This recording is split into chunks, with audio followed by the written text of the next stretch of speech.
Mari bersama kita lihat dalam Matius pasal yang ke-20 dan kita akan mulai dari ayat yang ke-26. Tidaklah demikian di antara kamu, barang siapa ingin menjadi besar di antara kamu, hendaklah ia menjadi pelayanmu. 27. Dan barang siapa ingin menjadi terkemuka di antara kamu, hendaklah ia menjadi hambamu. Sama seperti anak manusia datang bukan untuk dilayani, melainkan untuk melayani dan untuk memberikan nyawanya menjadi tebusan bagi banyak orang. Murid-murid Yesus seringkali bertengkar, ya, satu dengan yang lainnya, dan pertengkaran mereka perihal siapa yang terbesar di kerajaan Allah, atau siapa yang akan duduk di samping kiri dan kanan daripada Yesus. Maka Yesus pun menegur setiap mereka. Yesus berkata, barang siapa ingin menjadi yang besar, dia harus menjadi pelayan bagi sesama. Karena menjadi besar di dalam Tuhan itu bukan berbicara seberapa tinggi posisi kita dan seberapa banyak pengikut kita dan sekuat apa kita bisa memerintahkan orang-orang yang ada di bawah kita, ya.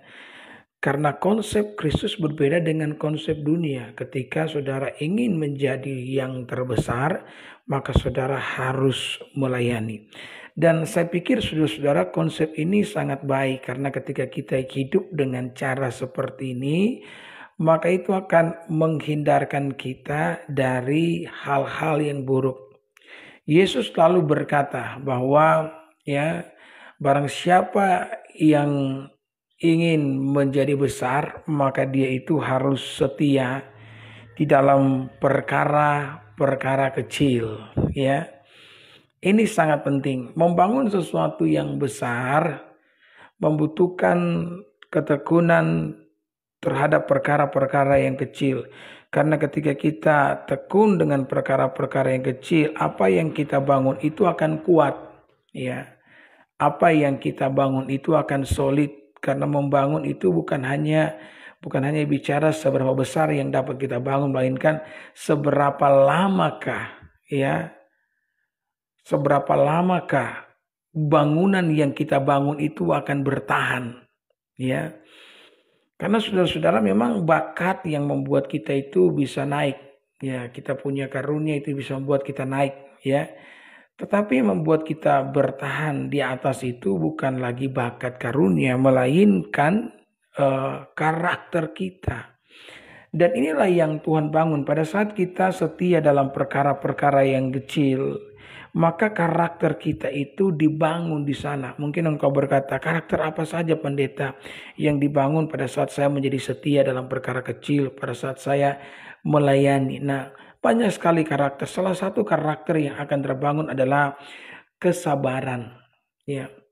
Dan sabar ini adalah karakter yang harus dimiliki oleh setiap orang percaya. Karena kalau saudara tidak sabar, saudara itu mudah terjatuh ke dalam dosa, ya. Perhatikan apa yang terjadi dengan Abraham dan Sarah. Mereka dikasih janji Tuhan, mereka akan punya anak. Tapi Abraham dan Sarah tidak pernah menyangka bahwa mereka membutuhkan 24 tahun untuk menantikan seorang anak. Dan ya, kita tahu saudara-saudara, 24 tahun ini bukan waktu yang sangat singkat, ya. Abraham itu menurunkan Ishak hampir pada saat dia berusia 100 tahun, saudara, ya. Itu waktu yang sangat lama. Maka di dalam menantikan Tuhan itu membutuhkan kesabaran. Kalau kita tidak sabar, maka kita akan bertindak di dalam kekuatan kita sendiri. Kita pikir nih, kalau Tuhan lama-lama nih, ya, maka lebih baik saya pakai cara saya sendiri. Ya. Bahkan mungkin beberapa orang sambil mengancam lagi, nih Tuhan, kalau Tuhan lama, ya, maka saya akan lebih memilih menggunakan cara saya sendiri, ya, daripada harus menunggu Tuhan, ya, bekerja dalam kehidupan. Dan itu kan yang terjadi. Sarah yang mulai tidak tahan karena begitu lama Tuhan menyatakan janjinya. Maka dia mulai menyerangkan suaminya untuk menghampiri Hagar, budaknya, dan dia berpikir siapa tahu dari Hagar kita akan memperoleh yang namanya keturunan.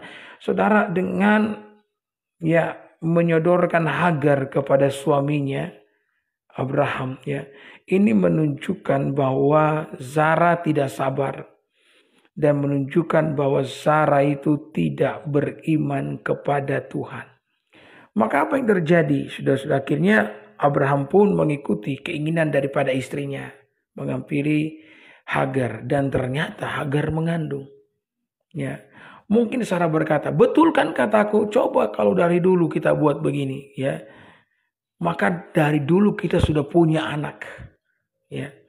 Dan yang luar biasanya kita mengatakan ketika Hagar mengandung dan melahirkan, yang dilahirkan anak laki-laki loh.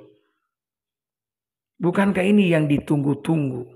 Bukankah ini yang diharapkan? Kan rasanya sia-sia kalau misalkan Hagar mengandung kemudian dia yang dilahirkan kemari anak perempuan. Ini yang dilahirkan ini anak laki-laki. Maka bisa jadi saudara-saudara Abraham maupun Zara berkata, ya betul juga Coba dari dulu kalau kita buat begini, begini kita sudah punya anak laki-laki dari dulu. Tetapi apa yang kemudian terjadi? Kita mengatakan anak laki-laki ini namanya Ismail yang berarti perang. Mulai tumbuh di tengah-tengah keluarga dan bukan menyebabkan yang namanya damai sejahtera, tapi justru selalu menyebabkan pertengkaran antara Abraham dan Zara itu sendiri. Saudara, saya meyakini bahwa sesuatu yang dari Tuhan itu akan menyebabkan damai sejahtera. Hal-hal yang dari Tuhan akan menyebabkan damai sejahtera. Kalau kita mendapatkan sesuatu dan tidak ada damai di dalamnya, bisa jadi ini bukan dari Tuhan. Betul. Maka itulah sebabnya belajar sabar menantikan Tuhan itu sangat penting. Karena saya lebih baik menunggu waktunya Tuhan. Meskipun lama, yang terpenting itu membawa damai sejahtera bagi saya. Daripada saya harus menggunakan kekuatan saya sendiri dan mendapatkan apa yang saya inginkan dalam waktu yang sangat cepat, tetapi yang kemudian saya tidak bisa menikmatinya. Untuk apa saudara-saudara? Maka setia pada perkara kecil, menjadi seorang yang melayani, itu akan membentuk satu karakter di dalam diri kita, yakni karakter yang sabar. Dan sabar sangat penting di dalam menjalani kehidupan ini, karena sabar akan membuat kita belajar menantikan waktu Tuhan, karena waktu Tuhan adalah yang terbaik bagi setiap kita. Maka ketika Abraham dan Sarah akhirnya mereka belajar menjadi sabar, maka datanglah kasih karunia Tuhan. Ishak pun diberikan, sehingga saudara kita mengatakan Ishak itu artinya tertawa. Maka Abraham dan Sarah pun bisa tertawa seumur hidup mereka. Jadi saudara bisa pilih Ismail perang atau Ishak tertawa. Saudara mau menghabiskan hidupmu dalam peperangan atau mau menghabiskan hidupmu di dalam tertawa. Pilih saja, dan engkau bisa mengalami Ishak apabila saudara sabar. Dan kesabaran ini akan muncul dalam hati setiap kita apabila saudara-saudara kita membangun hidup ini dengan perkara-perkara yang kecil. Saudara, sikap apa lagi yang akan muncul pada saat kita menjadi setia pada perkara yang kecil? Selain sabar, kita akan menjadi sedemikian tekun. Kita akan menjadi orang-orang yang bertekun. Ada janji Tuhan, sesudah kita menjadi tekun, maka akan ada berkat untuk ketekunan yang kita miliki. Kenapa ketekunan ini sangat penting? Ketekunan di sini artinya saudara menjadi pribadi yang tidak gampang menyerah. Perlu loh saudara-saudara sikap yang tekun, yang tidak gampang menyerah. Karena di dalam menjalani kehidupan kita akan diperhadapkan dengan tantangan. Dan tantangan yang diperhadapkan kepada kita itu banyak. Banyak sekali Jadi kalau saudara tidak punya sikap hati seorang pejuang yang bertekun, maka iman kita bisa kandas di tengah jalan. Yesus menyampaikan sebuah perumpamaan tentang seseorang yang pergi keluar dan menabur. Sebagian benih jatuh di pinggir jalan. Ya, benih itu bertumbuh, tetapi karena dia di pinggir jalan diinjak orang atau dimakan oleh burung, maka tidak terjadi pertumbuhan yang signifikan. Kemudian Yesus mengatakan benih yang jatuh di pinggir jalan ini berbicara tentang orang yang menerima firman, tetapi kemudian iblis datang dan mencurinya. Biasanya saudara-saudara, benih yang di pinggir jalan ini memberikan gambaran tentang orang-orang yang kalau datang ke gereja itu tidak fokus dengar firman. Mereka tidak bawa Alkitab, bawa handphone. Sebenarnya tidak salah sih bawa handphone karena handphone lebih efisien dan fleksibel. Tetapi kalau saudara duduk dan mendengarkan firman Tuhan dan yang engkau buka itu Facebook, bukan Alkitab, nah saudara adalah benih yang jatuh di pinggir jalan. Karena zaman sekarang kan banyak begitu. Bahkan sebelum ke gereja singgah dulu di warung. Bukan hanya untuk tukar uang saudara-saudara, melainkan untuk beli kuota 2 giga atau 3 giga. Supaya nanti kalau sampai di gereja dan mendengarkan khotbah dan pendeta khotbah membosankan, maka bisa beralih saudara-saudara ke Facebook. Ini benih yang jatuh di pinggir jalan. Akhirnya firman Tuhan itu tidak bertumbuh.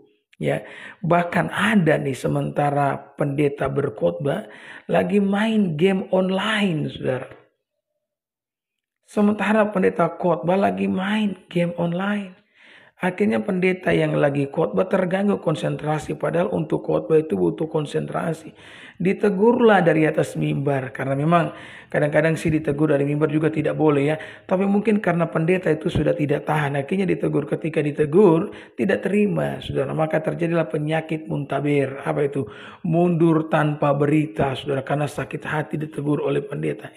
Ini contoh dari orang yang benih yang jatuh di pinggir jalan. Saya berdoa biar ketika saudara beribadah, saudara benar-benar mempersiapkan hati untuk dengar firman Tuhan.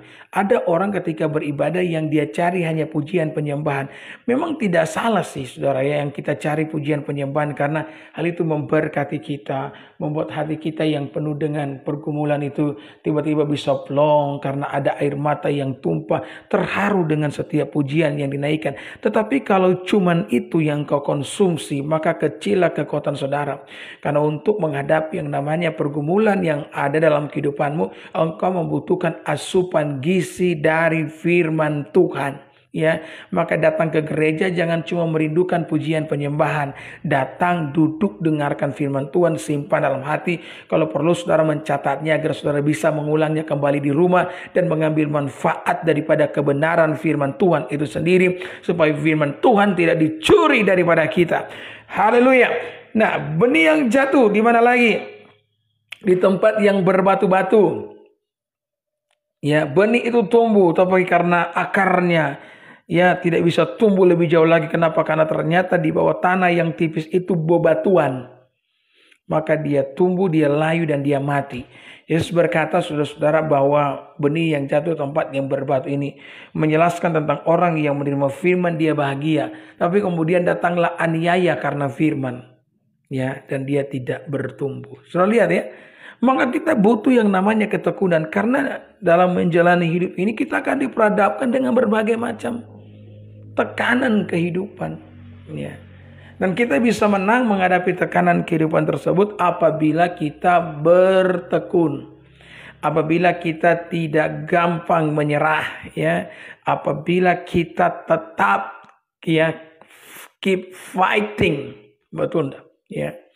Banyak orang-orang di Alkitab itu mengalami kemurahan daripada Allah. Kenapa? Karena mereka tidak gampang menyerah. Padahal keadaan memaksa mereka untuk menyerah. Seorang perempuan Sirofenesia yang datang kepada Yesus, dia berkata, "Guru, tolonglah anakku." Yesus berkata, "Tidak baik roti yang harus diberikan kepada anak-anak dilemparkan kepada anjing." Dengan kata lain kan Yesus mau bilang kalau wanita ini anjing, karena dia orang Yunani. Karena Injil disampaikan untuk orang Yahudi. Apakah wanita ini menyerah? Saudara, saya tahu yang namanya perempuan itu pekah, lebih condong dengan perasaan. Betul ya? Kalau laki-laki kan pikiran, otak. Kalau perempuan itu perasaan. Makanya ketika perasaannya tersakiti, dia benar-benar akan terluka loh. Ya, dan luka yang bahkan bertahun-tahun lamanya itu diingat. Kenapa? Karena cenderung merasa. Nah, saya yakin ketika wanita itu dikatain seperti itu, dia pasti merasa sakit dong. Dikatain anjing. Tapi yang luar biasa, wanita ini tidak menyerah, dia tekun. Kenapa? Karena anaknya membutuhkan kesembuhan. Maka dia tersungkur di hadapan Yesus dan dia berkata, benar guru, anjing-anjing itu makan remah-remah yang jatuh dari meja tuannya. Dan Yesus berkata, besar imanmu ibu. Pulanglah dan jadilah sesuai dengan imanmu karena anakmu sembuh. Dan anaknya mengalami kesembuhan. Kenapa demikian? Karena ibu ini bertekun. Karena ibu ini tidak gampang menyerah. Di sana ada 4 orang yang mengusung teman mereka yang lagi sakit lumpuh di atas sebuah tilam. Mereka mau bertemu dengan Yesus. Ya, mereka berkata satu dengan yang lainnya, hari ini kita akan bawa teman kita kepada Yesus agar dia sembuh. Ini teman-teman yang begini baik ya, yang mau melihat kesembuhan daripada temannya ya. Karena zaman sekarang banyak teman yang munafik ya, tersenyum di depan tetapi menikam dari belakang. Apalagi ketika saudara diberkati oleh Tuhan, aduh ya, banyak teman-teman yang munafik ya. Maka ya berhati-hatilah dalam berteman ya. Jangan terlalu sering menceritakan sukses saudara kepada orang lain, karena tidak semua orang senang dengan kemajuan yang terjadi. Ya, ceritakanlah suksesmu dengan orang yang ikut bahagia bersama dengan kamu, bukan dengan mereka yang menaruh iri hati dan kebencian terhadap semua ya kemajuanmu, karena itu terlalu berbahaya. Lebih baik diam-diam ya. Sama seperti Yusuf ini kan terlalu sering bicara, akhirnya kakak-kakaknya menganiaya dia. Kenapa? Karena mereka iri hati dengan mimpi dan semua hal yang diterima oleh Yusuf. Nah, apa yang terjadi saudara-saudara ketika mereka sampai di mana Yesus sementara berkhotbah, mereka menemukan sebuah kenyataan bahwa tempat di mana Yesus berkhotbah itu banyak orangnya. Ya. Banyak orangnya dan mereka tidak bisa masuk pintu, penuh dengan sesak manusia, mau lewat jendela pun, apalagi saya tidak tahu apa di zaman itu rumah punya jendela atau tidak ya.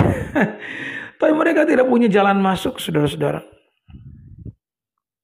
Ya. Dan apa yang dikatakan Alkitab? Apakah mereka menyerah? Apakah mereka berkata, ya sudahlah, ini mungkin belum waktunya. Bahasa kita kan begitu, belum waktunya Tuhan. Kita mengalir saja sampai jauh. Ya, boleh-boleh saja mengalir saudara, tapi jangan sampai hanyut ya. Saudara tahu Anda apa yang mereka pikirkan? Apa yang mereka pikirkan dan lakukan itu tak terpikirkan oleh pembaca kitab Injil. Bayangkan mereka berkata, mari kita lubangi atap rumah ini. Melubangi atap rumah. Pertanyaannya, ini rumah siapa? Ya. Mungkin salah saudara mereka berkata, kalau kita lubang ini apa nanti, kata tuan rumah nih, bahaya nih, kita ini bisa dipidana nih karena bongkar rumah orang. Ya. Tetapi yang lain mungkin berkata, tidak apa-apa, nanti saya yang tanggung jawab. Ya, besar kemungkinan di antara mereka itu pasti ada orang kaya nih. Tetapi di dalam kekayaannya dia tidak bisa menyembuhkan temannya. Dan dia tahu cuma Yesus yang bisa menyembuhkan. Dia katakan, tenanglah, kita bongkar saja atap rumah ini. Nanti segala macam kerugian saya yang ganti. Yesus lagi khotbah nih, tiba-tiba mulai berjatuhan dari atas kan remah-remah. Orang-orang mulai memandang, ada apa ini ya? Dan semua orang mungkin pada kaget. Kenapa? Karena tilam itu diturunkan dari atas dan orang sakit itu tepat ada di depan Yesus. Dan Alkitab mengatakan Yesus kaget dengan melihat iman mereka dan dia berkata, imanmu telah menyembuhkan saudara.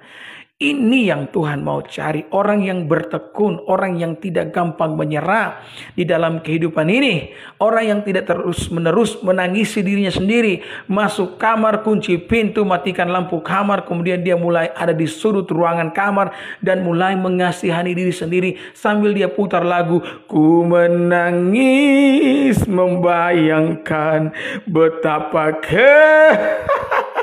ya. Jangan begitu saudara-saudara, ya. Jangan mengalai lebaikan masalahmu, ya.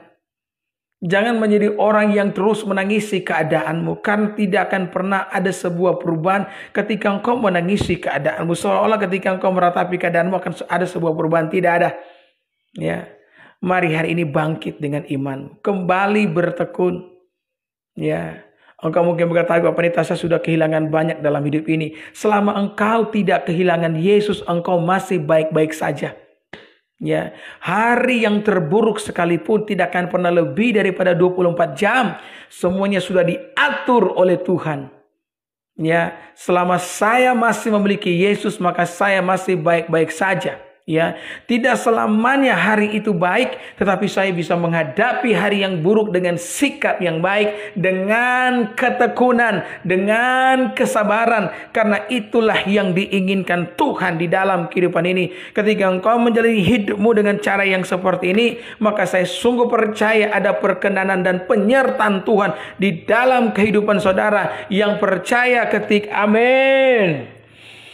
Haleluya, puji Tuhan. Ya, maka apa yang dikatakan oleh Yesus, sekali lagi ya saya baca. Ya, dan barang siapa yang ingin menjadi terkemuka, ayat 27, di antara kamu hendaklah ia menjadi hambamu. Sama seperti anak manusia datang untuk dilayani, bukan untuk dilayani, melainkan untuk melayani dan untuk memberikan nyawanya menjadi tebusan bagi banyak orang. Saudara, yang terakhir saya sampaikan, kalau kita memposisikan diri sebagai hamba, maka saudara sementara mengcover artinya melindungi iman. Karena kita itu mudah terjatuh kalau kita ada di tempat yang tinggi. Nah, orang jatuh dari mana tempat yang tinggi kan? Tidak mungkin ada orang bilang, duh saya jatuh dari mana? Dari lantai. Tidak mungkin. Ya. Orang itu jatuh di tempat yang tinggi. Orang yang tinggi hati itu gampang dijatuhkan.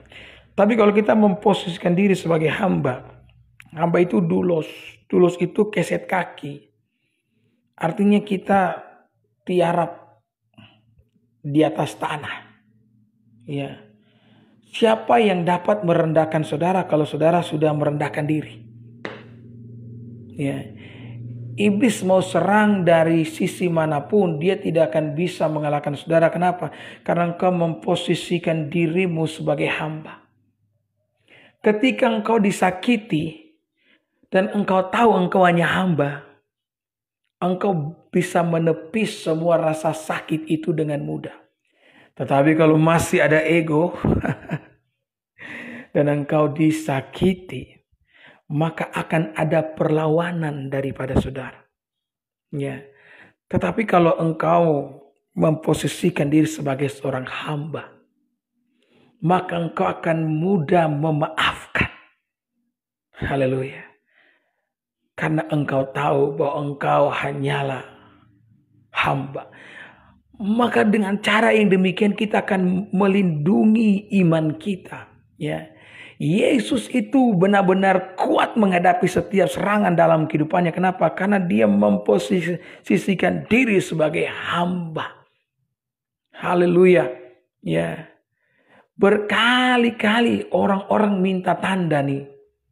Pertama setan mengharapkan Yesus bikin tanda mujizat. Ya, Yesus tidak mau membuatnya. Karena Yesus bikin mujizat bukan untuk supaya orang tahu dia bisa bikin mujizat. Dia bikin mujizat untuk menjawab kebutuhan saya dan saudara. Ya, setan minta tanda. Ya, kemudian saudara-saudara ya, ahli Taurat, ahli Farisi juga minta tanda. Yesus tidak bikin tanda. Ya, Herodes pun minta Yesus tunjukkan mujizat, minta tanda. Yesus tidak melakukan tanda-tanda ajaib di hadapan orang-orang yang model begitu. Karena Yesus memposisikan diri sebagai hamba. Dan Yesus menang loh saudara. Ya. Yesus dianiaya. Ya. Dia ditampar. Ya, bayangkan. Ya. Tidak ada seorang pun yang berani menampar Yesus. Tetapi ada orang yang melakukannya ketika Yesus menjawab seorang imam. Ya, dan mereka berpikir jawaban Yesus terlalu merendahkan imam dan Yesus ditampar. Janggutnya itu dicabut. Kemudian dia mulai dianiaya, dipakaikan mahkota berduri, saudara-saudara, penuh dengan derita. Tapi Yesus diam. Ya. Kenapa dia bisa diam? Karena dia memposisikan dirinya sebagai seorang hamba. Ya. Dia telah mengosongkan dirinya sendiri, kata Alkitab, dan menjadi sama seperti manusia. Dan dalam keadaannya sebagai manusia, ia telah merendahkan dirinya dan taat bahkan sampai taat, mati di atas kayu salib. Ketika kita memposisikan diri kita sama seperti Yesus, merendahkan diri, maka tidak ada lagi yang bisa menggoyahkan saudara. Tidak akan ada lagi yang menjatuhkan saudara. Mau jatuh bagaimana saudara-saudara di bawah? Ya, maka rendahkanlah dirimu hari ini. Kalau engkau masih sakit hati, kalau hari ini engkau masih dipenuhi dengan kebencian, itu berarti di dalam hatimu engkau masih memiliki keegoisan, engkau masih tinggi hati. Kalau hari ini engkau masih menyimpan amarah kepada seseorang, berarti engkau masih tinggi hati. Ya, kalau hari ini engkau masih membenci seseorang oleh karena perbuatan mereka kepadamu, maka berarti engkau masih tinggi hati. Tapi kalau engkau telah lepas dari semuanya itu, ya, maka engkau merendahkan hati di hadapan Tuhan. Saya berdoa biar berkat firman Tuhan ini, ya, masuk dalam hati setiap kita dan mengubahkan saya dan saudara. Amin.